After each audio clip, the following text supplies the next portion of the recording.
Relax. It's time. No more waiting. It is our time and your time. All our times. It starts. Hold on. There it is. In 3, 2, 1. Another visitor. Stay a while. Stay forever. This is the Boop Show, episode 237. It's March 2nd. 2020. It's March.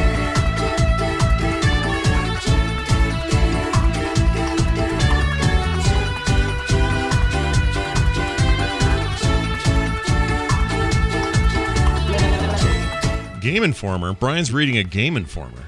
What's this? Oh, hi, Scott. What's this about? What do you got the Game Informer out I for? was just reading my Game Informer that came in today. Yeah? You still get that in the mail, eh? Because it's 1996. I was going to say. I don't know that I've seen a Game Informer in probably 10 years. Like an actual Right. physical one. I don't think I've had At one in my least. hands. Yeah. Game Informer. Hello, hold on 1 second. Oh, okay. Brian's got to take his headphones off. What's that? Oh. He's got a job to do. He's going to do it. Welcome to the show, everybody. It's good to be here. Hey, we do have a show. We got a lot to talk about today. Shall we get into it? Shall we just dive in? Oh, here he comes, shutting the door this time. Yeah. He's shutting his door, picking up his headphones. Did you just say good night, Grandma? Is that what I heard? Good night, Grandma. Did I hear that? I thought I heard that. Oh my gosh. Yeah. You ever have one of those days where it's just nothing? Nothing's going to go. It's just like, oh, hi. I've had those days. Oh, hi, Scott. Oh, hi. You want to talk about video games today? Man, if I don't talk about video games, I'm going to absolutely bust. Then let's do this. We're going to talk about the games we are playing and why we like them and where you might be able to find them. For example, let's start today with a little game I got on PC called Conglomerate 451. Oh, Yeah. that sounds hot. Well, I don't know if it's hot, but it's definitely a thing. I haven't played it enough to say or to give any kind of big past overall judgment quite yet.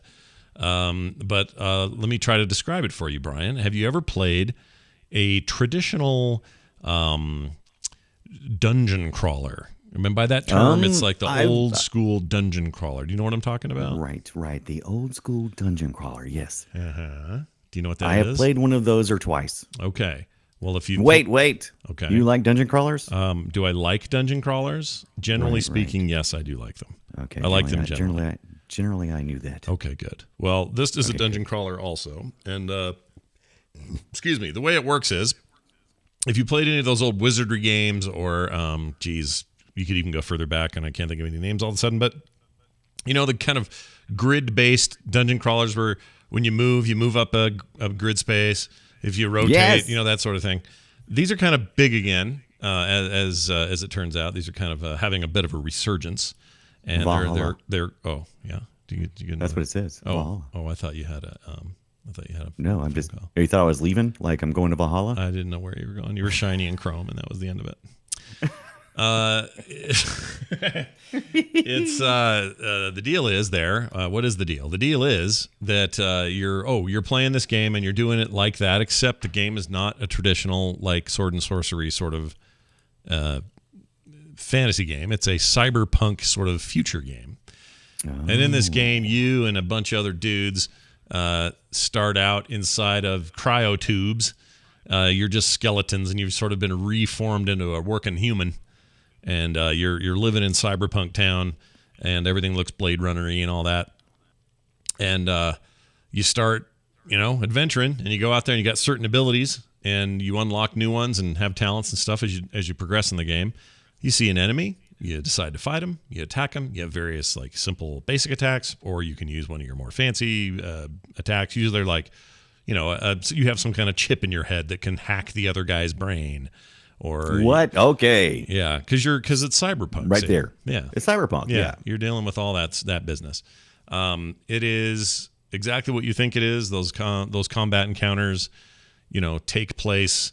I like these character cards so far, and that character there it says they have eyes color black. Eyes color black. Exactly. Yeah. And if you can see right now, there's a bit of a grid on the map that shows you your map. Every movement forward is a grid space, and you'll see the character do it here. You can see him rotate at the moment, but Every one of those moves that is very Blade Runnery. Yeah. Oh, it's Blade Runner as hell. It's raining. Yeah. There's giant billboards with huge holographic People symbols. talking. Yeah, lots of dirty, grimy streets and stuff like that. It's one of those, and it's when you said grid based, I was thinking that I was going to be top down looking at a grid, but you're saying you move in a grid. You move in a grid, and it's like you're in regular 3D space, right? But moving grid by grid. Correct. Gotcha. Correct. And when you do that, you are in first person mode, basically. The whole time. So being in first person mode means that you don't ever see your character in the action. Well, I don't know. I'm not trying to explain to people what first person means. I'm just saying. Right. So in first person versus third person, where you can see your butt. Sometimes. Yeah, you just never see yourself out here. And when you have these encounters and these battles in the streets, it's all very dark and cool. And again, when you choose your abilities, it's like, hey, do you want to mind hack this guy? Okay, cool. And then maybe that just weakens him. Or there's area of effect things where you can throw a disruptor grenade and it'll like shut down all their electronic systems, because everybody's got cyborg implants and all that stuff. Because again, you're in turn based. Yeah. Oh yeah. Definitely turn based. Oh yeah. Oh yeah. Oh yeah. You do your turn, then they take their turn. What was the recent PC? There's two of them. Grimlock. Remember Grimlock? Oh yes. Grimlock, a couple years old now, but Grimlock that's what this is. Except we're not doing fantasy and we're not in a dungeon. We're out in the streets and or in buildings. I like how is first person though, and then this grid base. This is kind of different for me. Yeah, it's cool. If you've never played this type of game, I would probably recommend trying it out, or at least trying one of the old Grimlocks, see if it's something you like or not. There are many the Grimlock, of these, and this definitely looks like a Grimlock. Type game. There are many of these now. There's all kinds of different takes on this sort of old subgenre of dungeon crawly whatever games, and this is a good one. I like it. I think it's got a lot of interesting stuff to do and say, and it feels like a unique one of these. Who's the developer on this one? This is... Do you know? Hold on a second. I do. I have it written down. Where did I write it? Is it from the creators of Grimlock? Are they using the same engine? No. Somebody else. No. Here it is. Grimlock for Runeheads. Runeheads. That's the name of that bunch of people there. Right. Let's see. Metacritic's giving it a decent overall review. Yeah, there it is. Runeheads, and it is. It's cool. Yeah, is it on the PC? It is on the PC. Right. This looks like I would definitely want to play with a controller. You can go either way. I've played it both ways. It automatically switches depending on what you're. If you fiddle with the controller, it'll switch over. Ooh. It's cool. I like the kill scene there with you get to disintegrate people a lot and stuff like that. It's pretty rad. Yeah. Finish him. But like Ender Panda says in the chat, the graphics remind me of games I used to play on my old Mac, like late 90s. Yeah, those were very popular there. 90s vibe. The wizardry Cyberpunk games.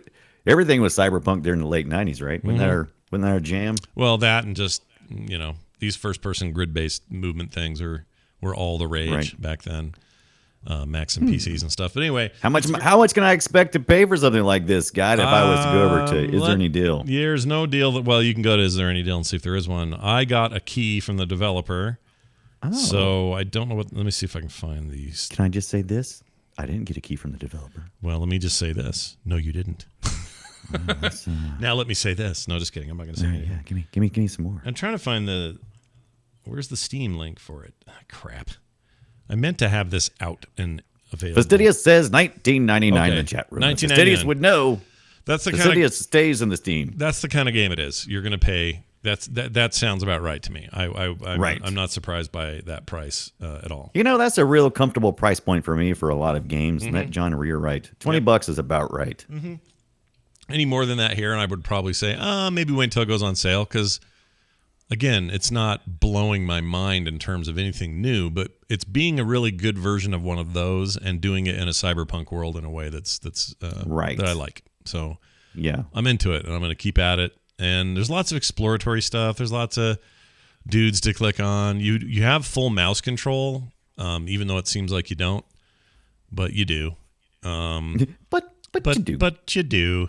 And I'm actually kind of stuck where I'm at right now. So that's that's probably a me We problem. need to talk about that one day. We need to talk about game progression and how well each of our games has done it. Because sometimes we don't get a chance to do a full playthrough of a game. And sometimes I'll like a game up front. And if I played it long enough, you find, just like in a lot of movies, it falls apart in the third act. Right. It can. You never know until you get there, right? You just don't know. Sometimes they lose steam, and Yeah. or sometimes. You know what I feel about that? Yeah, you don't love Steam. You love Steam. What are you talking about? You love Steam. I love Steam. There you go. You love Steam. You don't hate Steam. I don't like Steam. Now wait a minute. Which is it? So I'm a contradiction. it's entirely possible that this thing starts out slow and then gains momentum. It may be that this is just fine. I mean, I'm enjoying it, so I don't think there's anything about it that I would recommend against right now. I think it's pretty strong. I think the environments are very, very cool. I don't know what engine this is using, probably Unreal, but it looks really nice. They cut some animations short, which is weird. It's the only real criticism I have, and it's purely an aesthetic one, but you saw some of the cool particle effects a second ago. Yeah, the particle effects were amazing. They're really neat. Visually, it has everything I love about Cyberpunk. But the thing I'm not getting, because I'm talking to you right now, I'm not getting the atmosphere in the audio. Yeah. Are these really good voice actors? Are we getting a lot of good special effects as far as sounds go? Oh, yeah, Is that the stuff's Foley work fine. good? That stuff's fine, but did It's you all see solid. right there? Watch right there how I just put a shield I on love me. that effect. Yeah, but see how it went away? It goes away too quick. They don't finish their animations. Yeah. It's very weird. Interesting. Same with when they it do looks explosions. it looks like he was charging it up and it just like, Yeah, it just ends suddenly. There's no like fade out or whatever. And I don't know why that's the thing. Just a tiny lack of polish. It's not tiny lack of polish. Yeah, it's not a huge detriment to the overall experience. Why but does she have that? Oh, I thought she had that gun upside down. So I'm looking at the characters, and this is something as I play more and more indie games, and I'm going to play more and more games, period. Is there a wide variety of characters, or are you fighting the same things over and over again? So far, I haven't really seen any repeats. As far as I know, I haven't seen any either. There may be some similar street thug types, but every time I've gone into a building to do something like a mission within a structure or something, it's always new stuff. And by the way, I keep seeing Owl, and it says Red Sharks. Now I thought it said Red Shorts. I really did, and so I'm assuming that's this group. Yeah, you want to target the red shorts. You want to make sure to get the red red shorts. shorts in there. Target them. And I'm getting rid of these red shorts. See, here's an example. Watch. See, and it just blips. It just goes away. I don't does. You're understand right. It's It just so dissipates. weird. And you can't skip it, so it's not like this player that we're watching isn't just skipping that stuff. To So me, is everybody bald? Is there like a head lice problem in the future? I don't know. Well, you got to have implants, so it's easier to put it in a bald pate. Sense, yeah. You know, is that what they call it? A pate? Still a bald pate. Yeah. Anyway, this is available now on Steam, not on consoles. Let me make sure that's true. Yeah, no consoles. Let me make sure I'm not lying. Yeah. There's a because if I'm lying, I'm Brian. There's a website. Oh, and it's out of early access now, so that's how I heard about it. It was actually kind of new now. But I had first heard about it on a website called Turn-Based Lovers. Oh. And that whole site just focuses on turn-based games of various sorts. I like that vibe. Yeah, it's cool. Turn-based lovers. Yeah, they love the turn-based, Brian. I thought it was like they were turn-based players and they like to be lovers. Oh, they want to be lovers in a turn-based world. Take turns loving me, basically. Hey, take turns. See, look at the shadows and stuff. It's a good-looking game. It's a very love that. good-looking game. Yeah, the vibe's really good. Some of the acting is a little over the top. The first guy I talked to was like, "Okay, there, buddy, calm yourself down. Yeah, settle down." Yeah. But you expect that from Cyberpunk. I expect my Cyberpunk to be very yelly. Like I expect Cyberpunk to be all jacked up on some synthetic drug. Are you excited about Cyberpunk 2077 or whatever it is? Of course I am. Are you? Yeah, very. I'm stoked. There are only really 3 games I care about this year. Would you like to hear them in order? Here it is. Ooh, yes, please. Go ahead, sir. Okay, there's a 4th if we get lucky and get it this year. But number 1, Animal Crossing this month. Duh. Number 2, Doom Eternal same day. Yep.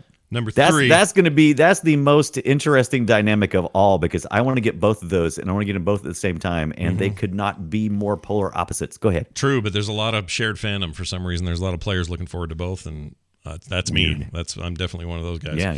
Yeah. So then 3rd, Cyberpunk coming out in whenever it is, December or November, whatever it is. And then if we're lucky, there's these rumors flying around were seemingly confirmed by Sony, but we don't have a date yet for What's the name of that game? They're really cool PlayStation game. The red-haired lady running around shooting machine animals. What's the name of that game? Chat room, come on now. The red-haired lady running around. She's shooting machine animals. It's machine animals. PlayStation. Horizon Zero Dawn. That's it. Horizon is it Zero Machinables? Okay. It's Horizon Zero Dawn, and the chat was right. Had it. So thank you, chat room. If that comes to PC, I'm playing that again. I really want to play it again. That was an incredible game, and I would love it on PC. It was. Anyway, that's Conglomerate 451, available on PC now. I would recommend it. I think it's a pretty strong little version of one of these kinds of games, and I'm going to dig back into it a little bit later today. Brian, tell me about Indivisible, which is like zero, right? You can't divide zero. That's what you can't divide. Yeah, so it's indivisible with liberty and justice for all, and apparently Metroidvania type gameplay. This game is okay. So I'm going to start describing this game. This is you playing, by the way. This is you cranking it here. Let's see if you're. Yeah. If you clicked on the link in the show notes, that should be me playing. Now, Indivisible is many things, and I found while trying to sum up this game and whether or not I liked it, I had to make a very long list of pros and cons, and I think people felt the same thing because the scores are like in the 70-something%. You know, out of 100, most people are going, it's about a 70% or so, 77, something like that. Now, when I started the game, I loved it. There is a simplicity to the game. It's Metroidvania, and also it's a little bit of platforming. It's a little bit of this. The battles are kind of like Final Fantasy. Yeah, they're JRPG battles. It's exactly. It's like a Final Fantasy type fighting. Right. You get to build your crew as you go along, though. As you level up, you get to build your crew. You start off as this girl here in a village, and you've been trained since you were a child to be a fighter. Ooh, in the ways of the anime, it looks like. In the ways of the anime, actually the Western anime. This is more like Western type anime, right? It's not hardcore. So it looks like something. Okay, so we're at the save point right now. So there's a lot of Is there a little tiny like perverted little old man in this character? Is there a little perverted man or a? You mean just one? Because anime to me always has a little pervy little old man that's like wears goggles or something, and then there's always some kind of animal creature thing that's not quite any kind of real animal, but it follows along and goes gah, gah, gah, makes stupid noises. And then there's usually the girl. Games. Oh, who's that? I don't know who that is. This is Lab Zero. Do you remember Skullgirls? Yes, I do remember. Okay, so this is like I said, it's more Western anime. It has anime, but it is told in mostly a Western style of storytelling. So you'll have characters that are maybe pale versions of their stereotypes you would find in a little more hardcore anime. Okay. So I haven't run across a short, creepy, undersexed, oversexed, however you want to say, guy, but it's possible. He's in there somewhere, just waiting. He's in there somewhere. So anyway, so the story starts off as you would expect. You're a young girl, and you're training to battle because there is a force of evil out there that you will have to face eventually. And you start off pretty quick because you get to talking with your father here, who's kind of disappointed in you. At least he expresses his disappointment in you. And because you're not trying hard enough. You're not doing enough stuff. And by the way, he backhands her a couple of times here, and I love it. Oh, I love it. You love some good domestic violence, do you? Is that what you're saying? Absolutely. You like it when a man can just haul off and hit his kid. I see what you're saying. Yeah. Right. One of the things I'm disappointed that you can't experience right now is in the pro list, voice acting, great voice acting, love it. Really.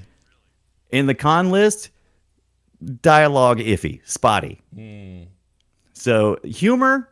Sometimes I couldn't decide. It was like some humor good, some not so good. But the thing is, this game tries to be everything, and it succeeds in a lot of areas, and it fails in others. So I love the platforming of this. When you first start platforming, there's not a whole lot to do other than jump here, jump there. But then you get your mom's axe later on. Apparently, your mom. I don't know the whole story yet, but something happened to your mom, and you got the axe. And so you got your mom's axe, and when you're doing your platforming, sometimes you can't quite reach a platform, so you'll have to use the axe to give yourself extra little little grapple there so you can and pull yourself up. And at first, I thought it was really cool, but then later on, it got very difficult. So some of it is, this game is easy to learn, but really hard to master. So there's a lot of times when I get very frustrated with this game, Indivisible, with Liberty and Justice. No, it's just Indivisible. But other times I'm like, yeah, I'm having so much freaking fun. I'm having the best time of my life here, especially in the combat stuff. Because in the combat stuff, you have 4 slots for your characters, and you'll pick up new characters as you go along. Oh, by the way, I totally forgot to mention, how do you get characters? Like I said, there's many layers to this thing. Right. Trying just to come out and say, oh yeah, it's this. It's really hard. You can't just say it's this. Yeah. You seen her getting backhanded right now? She did. She was getting slap-handed hard. Yeah, she was like, how come he's got a big old cross on his head? What's that about? The X on his head. So a lot of the villagers, 16 years previous to when you're starting the game, before you were born, a minute before you were born. Yeah. There is a battle royale that happens, and these warriors are all walking around with their badges of honor. So they've all been sliced up and everything. So you'll see a lot of village people with scars and eyes poked out. Village and that people. Kind of thing. Whoa. Okay. Village people are in You don't this. get to see the village people for long. Spoiler: within the first 10 minutes, guess what happens? What? Village gets burned, so you can Oh. go on a hero's journey. Okay, but there's That's no right. you don't mean there's a construction worker and a Native No. American. There's no YMCA Okay. songs or anything like that. No, the problem is you're got to go on a hero's journey. So that's kind of typical. So you kind of you can't figure out. You're like, do I need to put that in the pros or con list? I can't quite remember. Yeah. Pros, cons. Gotcha. When you get into something this complicated, like we did with Inception on Film Sack. By the way, we do another podcast where we talk about movies, and the story gets kind of complicated. Sometimes it's nice for things to be simple. Some things, it's fine to have a two-dimensional character in certain areas because it helps, because there's so much going on. That's kind of how this is. These characters are very two-dimensional. But I like the art. that's okay. The art and the idle animations are strong, man. the idle animations are awesome. Yeah. The backgrounds are all hand-drawn. This is these people who did Skullgirls. Like I said, if you like the look of it, you're going to like the look of this probably as well. Lab Zero is amazing, in my opinion. And in some ways, I have to question at the end of this review, and I finally say, okay, this is it. I go, did they really succeed? I don't know. It came so close. I almost feel like they fell right before the finish line. That's my overall thought. But I didn't even still haven't mentioned it yet. One of the coolest things when you're putting your team together here, you battle, occasionally you'll battle some of these other humanoids. Yeah. And after you win, you will absorb them into your mind's eye, to your third eye. Gross. Yeah. And they go into this other world in your head, and they will stay there, Final Fantasy style, until you get ready to fight. Okay. Oh, okay. So that's how they justify, because this is an old trope in Japanese RPGs where Right. girl runs around and her friends are not with her while she's running around, but when they fight, suddenly Right. they're all there. That's an interesting way to deal with that. Yeah. I love how they explain it, because I thought that was handled very well, because they actually exist in your head, and you can visit that world in your head and go and talk to them again. By the way, this first guy you got, he actually killed your dad. Is this blonde guy here? Yeah. Okay. So he's kind of the outcast. He's always very angry. He's in your head, and you forced him in there. He got sucked in your head, and he's not happy about being a prisoner. But he's going to learn to be a better person along the way. Yeah. But the other people, like other characters you encounter, will get absorbed into your brain on purpose. They'll go like, yeah, come on. I'd like to go into your brain. Take me along for the ride. Yeah. And, of course, there's different classes. So as you go along, you'll collect a whole bunch of characters, and you'll have 4 battle slots that you can put these characters into. And you have to kind of balance your classes to make sure that when you get in these battles with these big bosses, you got the right stuff. You got a healer. Forgot him. Is it one of those? Is it one of those things where you can collect a ton of them, but you only ever need to have 4 and you level those up, kind of thing, or? Pretty much, and that's where the game kind of falls apart later in the the third act. It's like you start heading up against bigger bosses, but the bosses are kind of inconsistent, because I've gotten beaten by simple bosses where I go later on and expect to have like a really big challenge, and then I just kind of nail it, and I'm like, did I just guess the right formula? And that's what happened. So I feel like sometimes I'm like, you ever feel like you got kind of cheated in a battle because you just button mashed Oh yeah, all the time. It's just like, No. yeah. I don't, And so definitely. I'm like, I don't like it when games allow me to progress by button mashing. And sometimes I can beat a lot of these fights just by button mashing, going, okay, I got it. Just hit all the buttons, Brian. Just keep smashing buttons until something happens. And so I won a couple of battles that way. So like I said, this game is a complex game. It's a clever game. It's a funny game. It has a lot of different elements to it. I had a good time.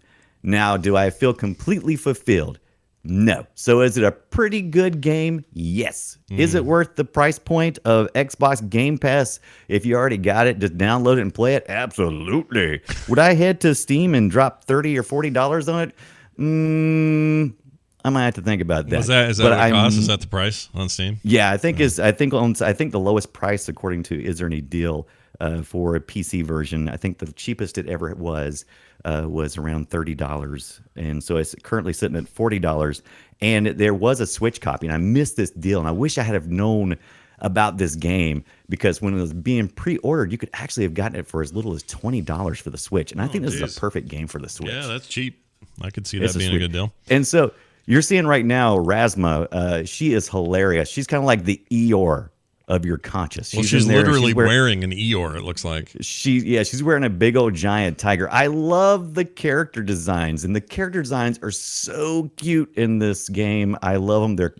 They're funny, but like, once again, great graphics. Love the character design. I love the intermingling of these very simple two-dimensional characters. However, this character's a little two-dimensional, just a little too two-dimensional. You know what I mean? And so it's just like, I don't think I've had to struggle so much with a game going, do I like this game or not? Yeah. I can't decide, Well, I'm excited. but it because keeps me coming back. I'm excited to check it out because it looks like something I could try on Game Pass and not worry too much about. So I'm going to give it a shot. Exactly. If you have Game Pass, pick it up. It's called Indivisible. If you don't, if you pick it up on Steam, let me know, and let me know what you think about it. Oh, because, Eeyore's not a tiger. Sorry, he is a. No, Eeyore's not a tiger. I'm That's- thinking you're of Tigger, which is literally Yeah. the tiger, and his name is Tigger. Right. So I don't know what I was thinking. Eeyore is who I was thinking. Oh, bother. Oh, bother. Yeah, this is what threw He's me. always losing his tail. It threw me because the girl was wearing what looked like a Tigger on her, and I thought of you. Right. Yeah, Eeyore is my grandpa, basically. I had a grandpa who was Right. totally Eeyore, Right. and he would just be around the house. Oh, hey, grandpa. Oh, bird. Oh, no, that's Oh, bother. Oh, shit, bird. smoking on his pipe, making all of us wonder why he did it. It was great. Right? He's like, I can't get out of here fast enough. Yeah, smoke himself into oblivion. All right, I'm going to tell you guys now about a little game I picked up called Beyond Extinct. Oh, how do you get beyond extinct? Well, here's how. You get a code in the mail, and you say, oh, you want me to try your game, do you? And you try their game. No. Yeah, I like to think you receive actual mail with a code in like there. with a code in it where you open it up. I like to think that. So it's this Unreal Engine-based shooter that at first glance seemed real neat, but also very Doom derivative.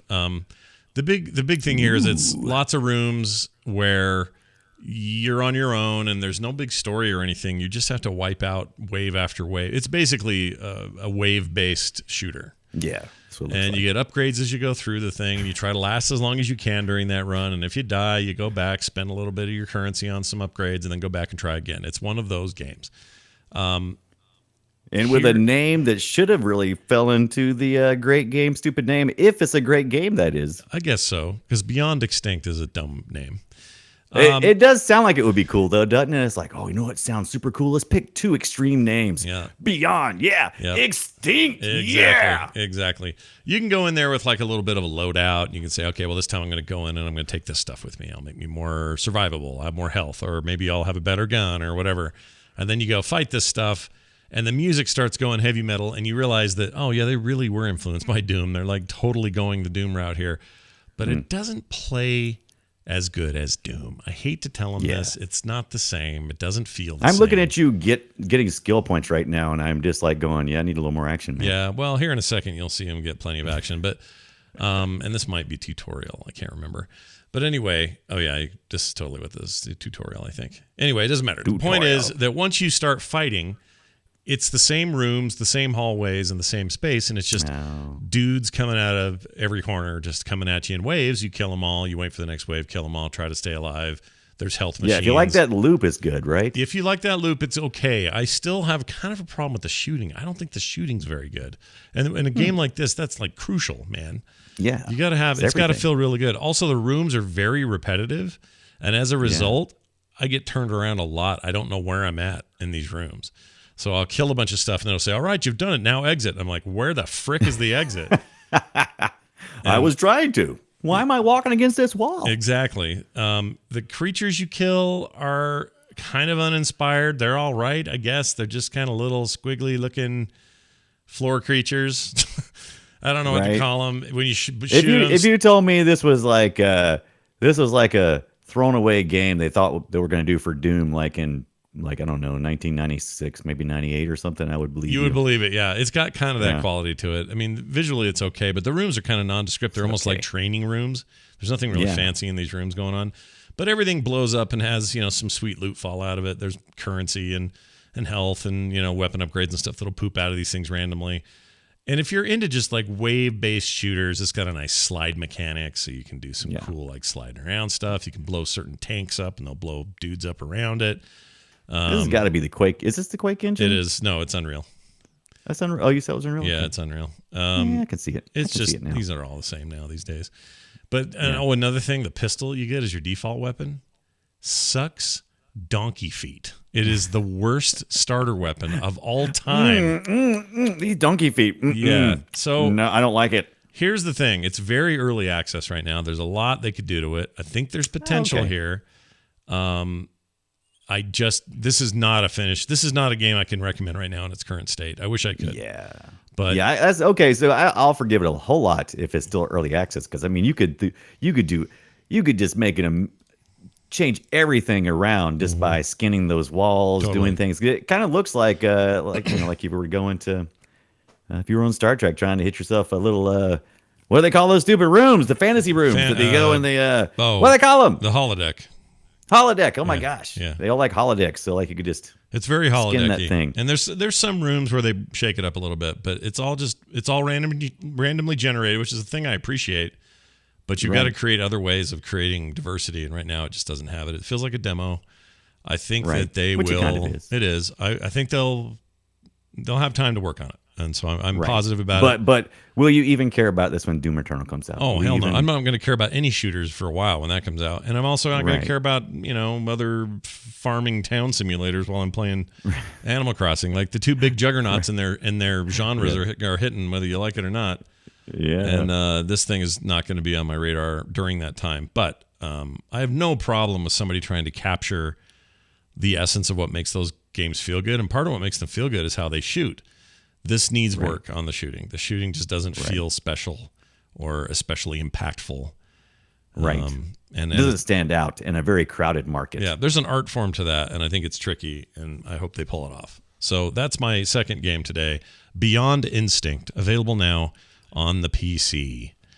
They should have just called it Beyond Instinct 2. Why not? Yeah, why not? Brian, tell me about Kingdom Hearts 3. Boy, that's not a small game. That's a big game. Yeah, we don't usually do big games, but I have been doing some. I've been doing some retro gaming lately, and I've had trouble. All right, I'll tell you what happened. Here's what happened. Animal Crossing New Leaf happened. I picked up a 3DS. Yeah.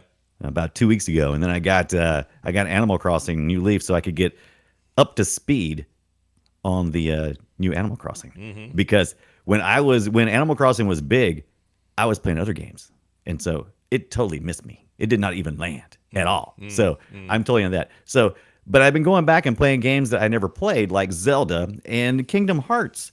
And the reason why I went with Kingdom Hearts 3 is because it was on the Xbox Game Pass. All right. No, it's all You're going to see a theme here in a minute. Yeah, I'm starting. I think you had a Game Pass week a little bit. I did. So I was like, well, I downloaded a couple of games, and this was one of the games I downloaded. And I was like, let me give it a try, because I've been talking to Drew. He's my oldest son, right? Yeah. And he has been playing these Kingdom Hearts games since the beginning. Yeah. And so me and him were at GameStop, as you do, trying to get my Game Informer renewed. And so, see, I'm all tying it together. So I picked up, and you may or may not be able to see this. I picked up for the PS4 the Kingdom Hearts: The Story So Far. Yeah. And this little thing is daunting because it has so many Kingdom Hearts on it. Oh my gosh. All the hearts of the kingdoms are there. It has all the hearts of the kingdom. And my son told me, as well as many other people, Yeah. Dad. They didn't call me Dad, but they said person. You want to play Kingdom Hearts, you better start at the beginning because you won't know what's going on in the story if you don't. And I'm like, whatever. Oh, I don't like what he's doing right now with his crotch. What is happening? There's some. Yeah, he's shooting things out of his crotch there, and he sure he is. Look at that. Yeah. I think it's just the camera angle. Not into it. All right, so. Well, that was rough. Okay, so yeah, if you haven't played Kingdom Hearts, I'm not really going to explain Kingdom Hearts to anybody. You know what it is. It's that Disney anime thing. No, it's you know running around. It's the guy's got a sword. It's got a key. It's a key, right? And you just swing around and shoot people with the key. Yeah, you do the thing. Yeah. You do the thing, and what you're doing is you're basically going into these Disney worlds from their movies and things, and you're fighting different bad guys. Yeah. But No. so I was worried. I was worried when I downloaded this. I was like, this is something I learned when I was playing Zelda. So I started at the very beginning with Zelda because I said, you know what? I don't want to miss any story from Zelda. I'm going to start with the very first Zelda, Legend of Zelda game, and I'm going to start from there. That was a mistake because the very first game is not that fun. I mean, it's old as dirt, so it's like it's old as dirt. It's kind of like finding out that you could beat Super Mario Brothers 1 in like 4 minutes. It's just kind of exactly. Yeah. So I felt the same. So I was like with Kingdom Hearts, I was like, well, let me go back and look at the first one. I'm like, oh no, I just had that PlayStation Classic, and I remember how bad the graphics were in comparison to what we're seeing now. And I'm like, do I really want to go back and play my first experience with Kingdom Hearts being, some bad graphics? This is supposed to be a beautiful game. And so I didn't want to experience that. So I went ahead and put in 3. I had no trouble at all following the story. By the way, we're looking at the wizard here. Right? By the way, could he blink, please?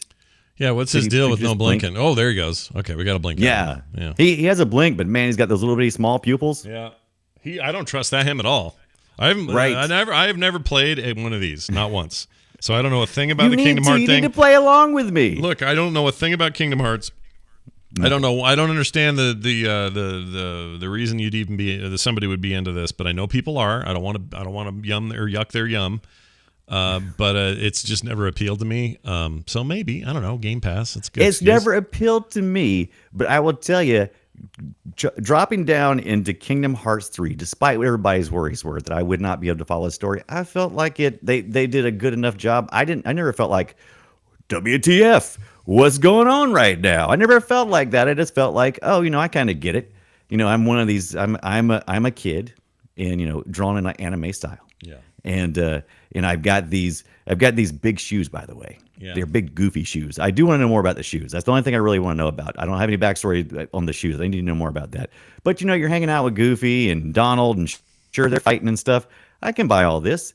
Are we going to visit Hercules in the Hercules world and deal with Hades? Yeah, that's fine. That's all fine. I'm not thrown at all. I know all these characters. Yeah. Now, they're just genre smushing. I'm fine with that. Yeah. I didn't feel like I got lost at all. Now, maybe near the end game kind of stuff, maybe I'll be regretting it. But so far, the characters, it makes sense to me. I mean, I don't feel terribly lost, and I'm glad that this was my first experience because it's beautiful. How do you like the combat? Is the combat fun? Because that's what would matter to me. Oh, I love the combat. Once again, another game, easy to learn moves, hard to master. So you can use those moves if you really concentrate. You won't be very effective, but once you master them, it's amazing. Yeah. I think I mastered a few things. Well, I won't even say mastered. I got good at a few things, and I really enjoyed it. And so far, I really like the game. Oh my God, the music is just to die for. It's just visually just beautiful. And I want to say also, thank you, Disney and Square Enix, for putting a very clear message right away on the start screen that says streaming ? And you can click on it, and it will tell you what their policy is about streaming with this game. Why would they care? It's just a game. What do they care about? Well, I don't know. I'm just glad they did because they let me know that it was fine to stream it enjoy it. And there would be a few songs that might trigger some warnings, but they let me know up front, and I really appreciate that. Oh, I see. as a gamer. Music triggers. That's good. That's actually pretty cool. Yeah, I like that. Yeah, I thought it was very nice of them to do that That because is I didn't nice. have to question. Sometimes, lots of times when I start a game, the first thing I do is I start looking through. It's like, let me see this music, and do I need to turn the music part down? Is that going to break the experience? I was like, Here they were very clear, very clear. All right.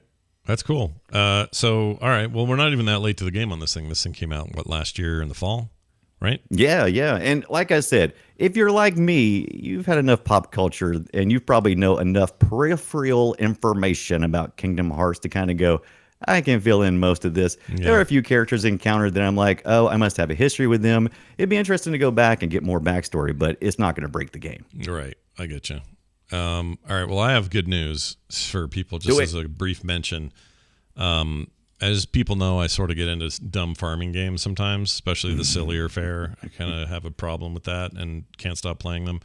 Every once in a while, I'll return back to a game called Farming Together, which currently on screen is being shown with 3 friends literally farming together. I mostly farm solo, so it's too bad the game's called that. But I'm much further in the game than this particular person. I've got my tractors and my stuff that does like sprinkling without me having to go do it and stuff like that. Right. So you don't have to go chop your shovel into Yeah. a square. I probably have, Yeah. I don't know, $20 million, and I don't know. I've gotten pretty far in it. But here's my only request. And I've talked about this on the show before, so this isn't new for the show. But back when I was playing this kind of hardcore, I have some really good saves that I would love to move over to my Switch version of the game, which I also have because it was on sale once. And I thought, why not get it there? It's a perfect game for the Switch. But I've got so much progress on PC, I cannot bear to start a new farm and start over on this thing. So could the developers of this game somehow through osmosis hear this show and do like Witcher 3's doing and make it so I can share my saves across these 2 platforms? Yes. Please. It's not a big Please. deal. Just give me. It's all about Steam stuff anyway. That's all they do is they use the Steam API to let you log in basically to your Steam credentials through your Switch. Right. And now you're syncing your cloud saves between your Switch and Witcher 3 on PC. So let me just do that with this game or any other game for that matter. Let's just do it. Right. Just do it. I love this game. I'm a big fan. I'll tell you what's the most complicated most complicated system I've ever seen in my life. Nintendo stuff. Oh. With No, how they always, do their cloud always. saves. Yeah, always. And it's like, hey, Yeah. you should save this to the cloud. Okay, well, you can't do it on this game. Oh, okay. Yeah. Well, can I switch it between consoles? No, we saved that on the cartridge. Well, It's like okay, how the about this one? internet and Microsoft just don't know each other. They just don't understand Right. each other. It's like, Or what, not what are you Microsoft. doing to me right now? Nintendo, I meant. That's what I meant. And I said Microsoft. I'm in a didn't. debate. I'm in a debate with myself right now. So I want people in the listening audience and also your opinion, Scott. Yeah. There's 2 ways I can purchase the new Animal Crossing. Okay. I have a Switch console as well as a Switch Lite. Yeah. I like to play on both, but the rest of the family plays on the console. Yeah. Now we know that the new game will allow people to play up to like I think 8 players.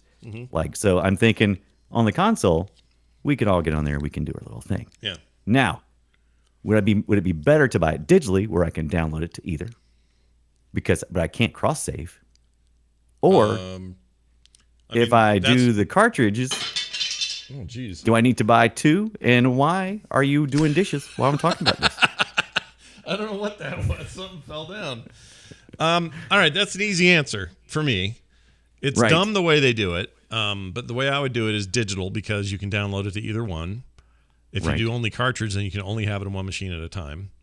Truth Right. is, you can only play one at a time too, but one of them could be offline while the other one's not. And then you Right. could technically have people playing it both in the same place, but you're not going to have cross saves. Right. They and so really, I they am really want correct people in, to buy 2 versions of the game. That's really what they want. Yeah. It's getting confusing because in the 3DS version of Animal Crossing, the games are on the cartridges, but I don't think they do that for any games because it's a different format with the Switch games. I don't think there's any cartridge saving at all. The cartridges Correct? don't save. The cartridges won't have the saves on the cartridge. That is correct. Right. The saves will be on the machine. It's not confusing at all, Nintendo. Thank you for that. Yeah, they're weird about this stuff, which is really. I guess really the answer I'm looking for is maybe I haven't given enough information. I probably need to find out from the rest of the family how interested they are in being able to play Animal Crossing, because I may just have to end up getting 2 cartridges, because I think it'd be smarter just to get the digital download and then have 2 separate places that I can play it and never in between meet. Basically, yeah, you'll just spend $100. Well, right. $120 roughly, right? Right. Because it's $59 each, right? 59. Unless you go to Walmart, it'll probably be 49. Yeah. Anyway, you'll do that, and then you'll play yours on your Lite, you're on your Lite. They'll play theirs on the console one, and you can play across. Which makes me mad, because what if I want to sit at the console? Well, you can. You would just have to. I'll see how would that. I wouldn't be able to play it. Wait, not my save, not my town. The most important part. Let me think about that. Yeah, I guess you wouldn't. I guess you would wherever you start, you're going to be locked into the system. Yeah, it's dumb. I used to be mad. I used to be mad at 3DS because it was locked into the cartridge. Because I'm like, why is it locked in the cartridge? Now I'm like, why is it locked in the console? Free Rangers has a good idea. You get the digital version for you, and you get the physical cartridge for them, and then you have a little bit of flexibility about where you go to and what you move to. I'll still have to have 2. I'll still have to have 2 towns. You do, but you can. In theory, you could install. In theory, bitch about it. I mean, I don't know what it would do if a cartridge had already been installed on that machine and you tried to install the digital version of it. Would it matter? Right. I don't think you can do 2 copies of it. I don't know. I have no idea. So I guess what I could do, here's an idea. What I could do is best friends can do almost everything you can do. I could best friend myself and then just visit my town. Anything your best friend can do, I can do better. That's the song, right? Is that how it goes? That's the song. Yeah. That's the song. It's not right. Hey, That's you got the 8-bit do Lite double D pads. How'd that go? I got the double D, baby. Double D pads. Tell me how that works. How do you use that double D pad? How's that supposed to go? I've played with it a couple of times on my Switch, and I find it most satisfying in games that use D-pads. Right. And unfortunately, none of those games use double D-pads. Yeah, I'm trying to see what game uses double D-pads. Right. So, a D-pad is that's French for the pad. It's a press. Yeah. Right, it's a press. So it's either on or off. Right. There's no digital. Not like an analog. Yeah, I mean not like your stick. Yeah, you're not going to play Halo on those things. Right. So I don't know, because I tried playing a game that was like basically a double a dual stick shooter, and I was like, oh, this is not fun. Yeah. And I was like, well, maybe you're supposed to do, and I thought, well, maybe I'm supposed to go head to head. Which I thought this might be interesting if there's a way to split the controls, so I could play on one side of it, and then my friend could play on the other side. Sitting there like you're sharing a piece of bread with each other. Right. Yeah. So I'll be honest with you, I haven't done enough research, but I did play with it a little bit. I enjoy it. I love the form factor. Yeah. I love how it feels. The weight is so good, and it's a real fun controller. This 8-bit do double. It's actually called the Lite. I think I know what it is. I'll bet I know what it is. They want you to, it's for people who are crazy and want left-hand swap. They want to do D-pad with their right hand. Yeah, maybe so. I don't know, but it's interesting. Is it? I want to find the right situation in which to maximize my enjoyment of it. And I can almost guarantee you somebody's out there like, yeah, I finally got the Lite because it plays this game like nobody's business. Yeah, it's like, you got to call those guys. 8-bit do, yes. Right. What's the use case for this weird thing? Let's see what they say. Now, so it was $25, and I took a chance. I thought you were doing the little one for some reason. I thought you were getting the little bitty ones. No? No, I couldn't play that. That would kill my hands. Yeah. No, I got this one because this was more the size that I wanted to do. You got the keychain size one that's way too small. I would never enjoy You're right. that. Those things are for mutants, those little ones. I don't know who's using those. Yeah. But I'm interested because I want to keep playing with it, because I really think it's going to be something. I can play with this on the on my PC or my Nintendo Lite and just pair it up real quick, and it finds it no problem.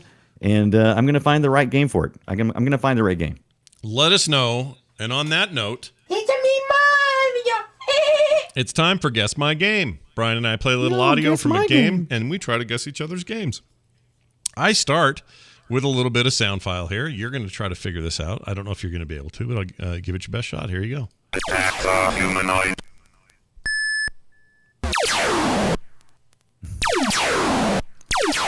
Is this Robotron? Nope.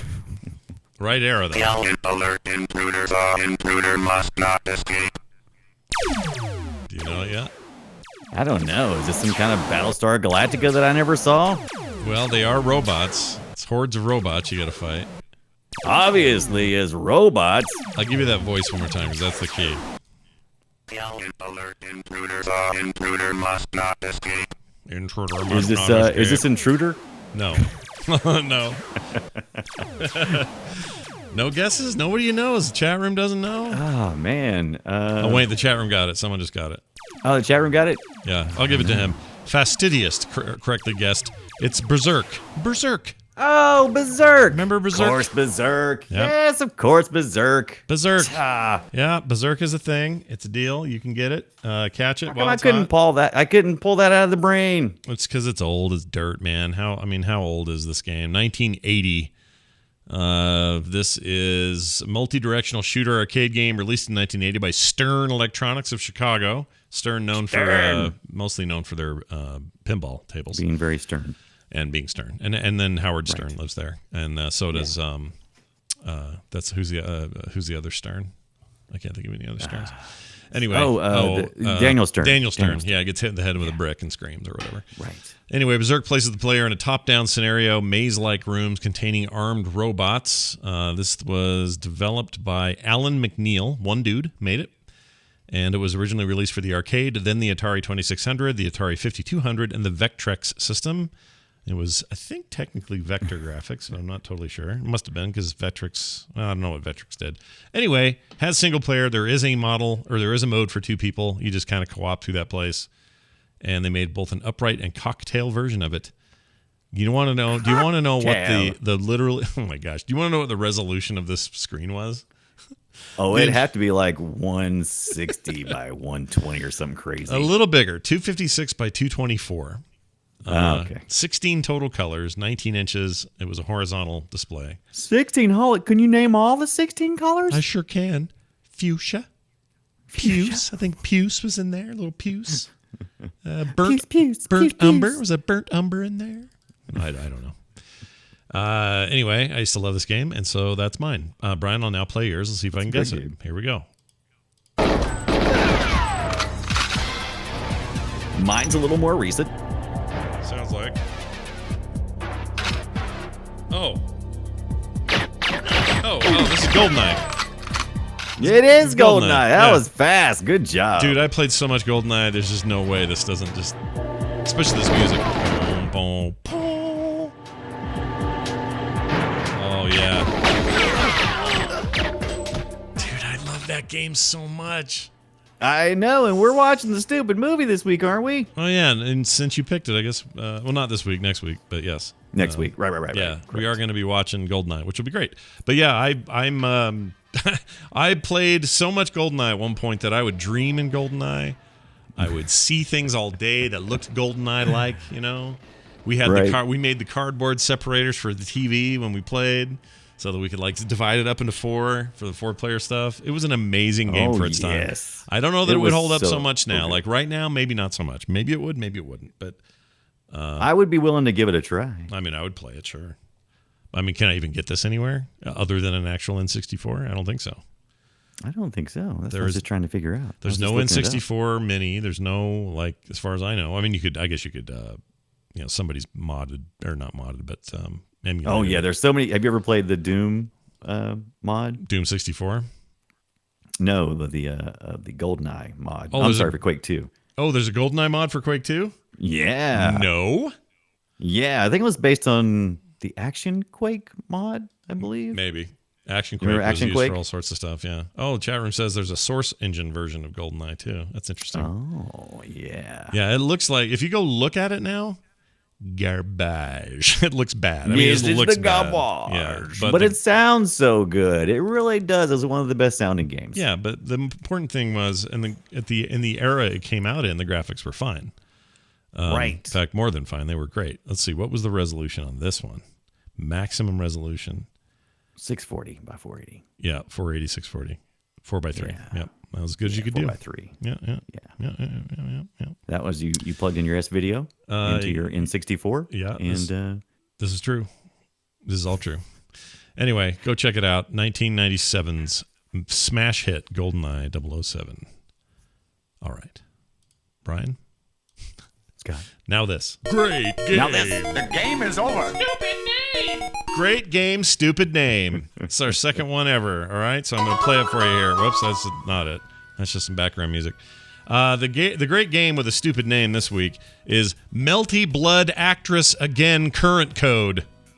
That is not even a title. There's no way it makes absolutely zero sense. Melty is it Blood. a bad translation? Nope, it's real. Melty Blood Actress Again Current Code by French Bread. Now, I haven't played this, but by all accounts, people like it. It's some weird anime business that I don't know, so I'm not going to pretend to be an expert on the source material. But apparently, for what it is, it's good. Let me give you a description here. You have maximum combat freedom is one of the things they tout. Maximum combat freedom. Yeah. It says all players' characters come with three separate styles for players to choose from: crescent moon style, full moon style, and half moon style. We used to do that with when we were Dragon State, and we'd put it up against the window when we were looking at the ladies. We'd give them half moon style. And looking at the ladies. Yeah. Each style exhibits a different behavior for a selected character. Experiment away and discover your own combat style. Well, it sounds like there's only 3 available, so whatever. Largest character variety in the series. Today a friend, tomorrow a foe. Good. What was the Melty Blood Actress previously? Well, I should mention this is a fighting game, like a head-to-head 2D looking, Street Fighter style anime fighter thing. And it has we've had this weird amalgamation of games today, haven't we? Just all these. Really have been all over the place. Let's just throw in a couple of things. Yeah. It says, look at this online battle feature. Let's check out this. Players may head over to the network mode and play against other players over the internet with rank match and player match. How old is this game? Not that old. They're doing it at EVO this year. It's a big fighting game sensation, I guess. If you like anime network fighters. Mode. If I saw a game that had network mode, I would say, mode. I didn't know this was 2006. Yeah, or Weird. earlier. My gosh, I'd Yeah, put it more like earlier, 98, yeah. 99, something like 98? that. Yeah, pretty dumb. Anyway, check out Melty Blood Actress Again Current Mode by French Bread. Today's great game, stupid That name. makes me laugh every time. Okay, so the game, stupid name. Yeah, Company name, pretty awesome. pretty awesome. French Bread. Bread's pretty good, That's especially for a pretty awesome. Japanese developer. That's a great name. Yeah. All right, I'm gonna name my company Texas Toast. do it because we're all waiting. All right, time now for an email from you, the listeners. The email address is boopshow@gmail.com. The writer is Derek Olders. It's cool, kind of a cool name. Oh, I met a kid over the weekend. His name was.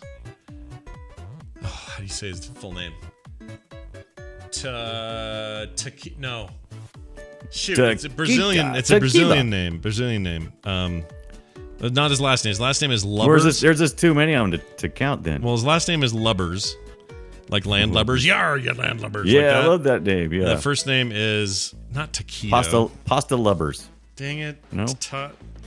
Taquerito? No. Taquerito Lubbers. I would love that name. I can't think of it. All right, anyway, it doesn't matter. Here's the point. Here's an email. I'm going to read it. Derek Older says, how do you guys feel about trends when they happen in games? Destiny happens, and suddenly there are a million looter shooters. WoW comes out, and there are suddenly a ton of MMO games that play just like it. Don't even get me started on Minecraft ripoffs. Do you guys think this is good for the industry, or is it all just shovelware? Derek Olders. Well, Derek, I think he's talking about iteration, and I don't think that's a problem. I think that's a good thing, because what happens is somebody will come out and go, "Oh, battle royale, interesting," and then a whole ton of other people go, "Ooh, we can do that," and then there'll be some junk. Don't get me wrong. Oh, but so much shovelware. Yes, but there'll be some interesting iterations that actually take it to better places, and I think that could be true for just about any genre. Like, I'm really glad that they didn't stop with just 1 or 2 roguelikes. I'm glad we're flooded with those, because would I have ever gotten Dead Cells in that 4 or 5 year rush to get new kinds of those games out? Probably not. So to me, I'm all for I'm all for people taking a successful thing and trying something new with it. The same. I'm a little love hate on the situation. Yeah? Because Tell me why. because I mean, it's kind of like when it does flood the market, there's a little bit of confusion, and you're like, oh, that looks like this game, and I think I kind of want to try it, and then you realize, oh, they just let in with that, and this is really nothing like that. But if there's a true something that has something real to express, it will stay and it will rise to the top, and we will see it. Because when battle royales came out, it was like, who has a battle royale? Nobody. Now who has a battle royale? Everybody. Everybody's got one. And yeah, some of them sucked, and some of them were great. Yeah, and some of them wouldn't have existed without the trend. So, you look at Fortnite. Fortnite was not that game, and Fortnite went, wait, we could do this, and now they're the biggest thing ever. So, and I don't even like Fortnite, but you got to respect their success. Respect. So for me, iteration's important. You don't have World of Warcraft without iteration, because without things like EverQuest and Dark Age of Camelot and a bunch of other MMOs before that, I don't think WoW even exists. They built that game because they played a lot of those others and wanted to make one that was better, and so they did. You could argue it is frustrating for gamers to have to kind of dig through shovelware. I think shovelware is probably the bigger problem, right? Yeah, just too much stuff like that. Yeah. Like Steam lately, I go in there and they're always recommending freaking, honestly, stuff like Melty Blood Actress Again current code, where you're just like, I don't know what you are, why you're on my list here. Go off of there. Don't be here. Right. I don't buy you. Right. I have nothing in my library that's anything like you. Yeah, I don't want to do that. And you know what? Free Rangers in the chat, you're right. Tetris 99 is the best Battle Royale game, but does it even exist in a world without PUBG and without games laying the groundwork so that they could have this idea and then move forward with it? Like, it's important. I think it's important. It is. Iterate, man. Iterate. Iterate. Anyway, thank you for the email, Derek. You can send your emails in. boopshow@gmail.com. boopshow@gmail. This whole episode has been cursed. It has been cursed. I'll tell you what, though, we're not going to be totally cursed, because at the end of the show, Brian and I are going to give away some remaining codes we still have for some video games. So stick around. Get a copy of a thing you didn't have before, because you're in the chat room and we're going to give you codes, okay? So stick around. I think that's it. frogpants.com/BOOP is our address. Head on over there and check it out. Everything you need is right there. You can also leave us those voicemails, 801-471-0462. Emails at boopshow@gmail.com. On Twitter, we're at boopshow, the Brian Dunaway and Scott Johnson. And if you want to hang around our Reddit page, boopshow.reddit.com, always a place you can go. Brian, do you have anything else you want to say before we leave? Yeah, man. I have had a plethora of video games incoming lately, but they're all, big titles. Like, I've got Breath of the Wild finally picked it up, and Super Mario Party and all these other games that are big games, and I can't wait to play, but I'm like, oh, when am I going to find my indie time? Yeah, you'll get it. You'll get it. I'm not worried about you. I know. We'll be back next time with more great coverage of more great games. Until then, you guys at home have a fantastic day. We'll see you then.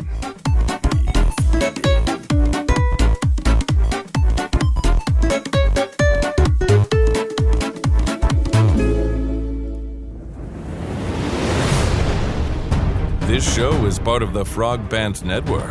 Yes. Get more at frogpants.com.